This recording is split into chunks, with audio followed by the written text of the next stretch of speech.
ഇന്നത്തെ വീഡിയോ സമുദ്രപ്പച്ച എന്ന് പറയുന്ന ഒരു ചെടിയെക്കുറിച്ചാണ്. അപ്പോൾ ഇതിൻ്റെ ഔഷധ ഗുണം ഏറെയാണ്. ഇത് അപൂർവമായിട്ട് മാത്രമേ പലരും ഇത് വളർത്തുന്നുള്ളൂ. ഇതിൻ്റെ ഔഷധ ഗുണത്തെക്കുറിച്ച് അറിഞ്ഞു കഴിഞ്ഞാൽ എല്ലാവർക്കും ഇത് വളർത്തണമെന്ന് തോന്നും. കാരണം പലരും വന്ന് ഇവിടെ നിന്ന് ഇതിൻ്റെ ഇല മരുന്നായിട്ട് വാങ്ങിക്കൊണ്ട് പോകാറുണ്ട്. അപ്പോൾ അതിനെക്കുറിച്ചുള്ള വിശദമായിട്ടുള്ള വിവരങ്ങൾ ഞാനിതിൽ പറയാം, നിങ്ങളൊന്ന് ശ്രദ്ധിക്കുക. അപ്പോൾ ഇതിൻ്റെ പേര് സമുദ്രപ്പച്ചയുടെ സംസ്കൃതത്തിലുള്ള പേര് വൃദ്ധദ്വാരക എന്ന് പറഞ്ഞാൽ വൃദ്ധന്മാരെ ചെറുപ്പമാക്കിയിട്ട് മാറ്റാനുള്ള കഴിവുള്ള ഒരു ഔഷധ സസ്യമാണ് തന്നെ. പുരുഷന്മാരെ ചെറുപ്പക്കാരാക്കാൻ വേണ്ടിയിട്ടുള്ള മരുന്നായിട്ട് ഇതിൻ്റെ ഇല ഉപയോഗിക്കുന്നുണ്ടെന്നുള്ളത്. അത് എന്തിനൊക്കെ ഉപയോഗിക്കുന്നു? പുരുഷന്മാരെ ശക്തി വർദ്ധിപ്പിക്കാൻ അതിനായിട്ടാണ് ഇത് ഉപയോഗിക്കുന്നത്. ആയുർവേദ വിധിപ്രകാരം അറിവുള്ള വൈദ്യന്മാരുടെ അറിവോടുകൂടി അവരുടെ ഉപദേശപ്രകാരം ഇത് പലരും ഇവിടെ വന്ന് കൊണ്ടുപോകാറുണ്ട്.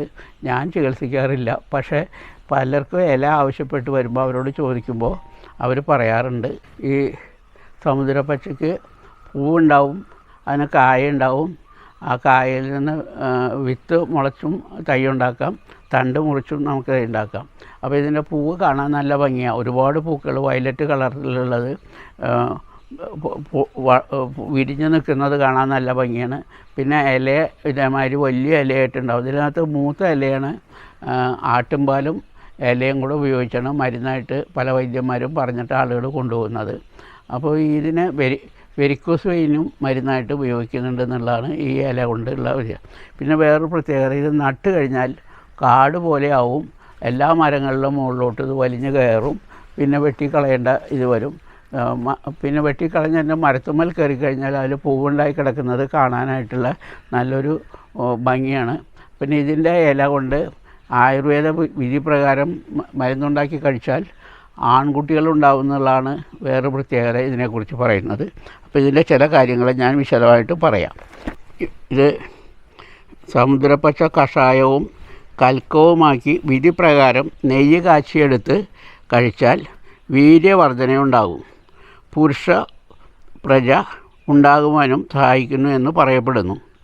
വേര് പൊടിച്ച പൊടി ശതാവരിക്കിഴങ്ങ് ഇടിച്ച് പിഴിഞ്ഞ് നീരെടുത്ത് നീരിൽ 7 ദിവസവും പ്രത്യേകം വറ്റിക്കുക. അവസാനത്തെ ദിവസം അത് ഉണക്കിപ്പൊടിച്ച് നെയ്യും ചേർത്ത് 6 ഗ്രാം വീതം കഴിക്കാമെങ്കിൽ വാർദ്ധക്യത്തെ കുറേ നാളത്തേക്ക് മാറ്റി നിർത്താമെന്ന് പറയുന്നു. ഇല, വേര് ഇത് കൂടാതെ സമൂലമായിട്ട് ഇത് മരുന്നായിട്ട് ഉപയോഗിക്കുന്നുണ്ട്. അപ്പോൾ ഏറ്റവും മൂത്ത ഇലയെടുത്ത് ആട്ടിൻപാലിൽ അരച്ച് ചേർത്ത് രാവിലെ തന്നെ ദിവസവും കുടിച്ചാൽ നാഡികൾ ഉഷാറാവും. സസ്യബുക്ക് ആകണമെന്ന് നിർബന്ധമാണ്. അപ്പോൾ ആയുർവേദ മരുന്നുകൾ പലതും കഴിക്കുമ്പോൾ സസ്യബുക്ക് ആവണം എന്നുള്ളത് പ്രത്യേകം പറയാറുണ്ട്, ഇതിൽ പറയുന്നുണ്ട്. അപ്പോൾ നോൺ വെജ് സാധനങ്ങൾ കഴിക്കാതിരുന്നു കഴിഞ്ഞാൽ ആയുർവേദ മരുന്നുകൾ കഴിക്കുമ്പോൾ അതിനുള്ള ഗുണം ഉണ്ടാവുള്ളൂ.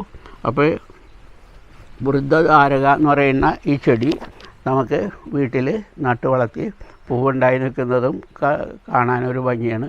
അപ്പോൾ ഇതിനെക്കുറിച്ചുള്ള ഈ കൊച്ചു വീഡിയോ നിങ്ങൾക്ക് ഇഷ്ടപ്പെട്ടാൽ ലൈക്ക് ചെയ്യുക, ഷെയർ ചെയ്യുക.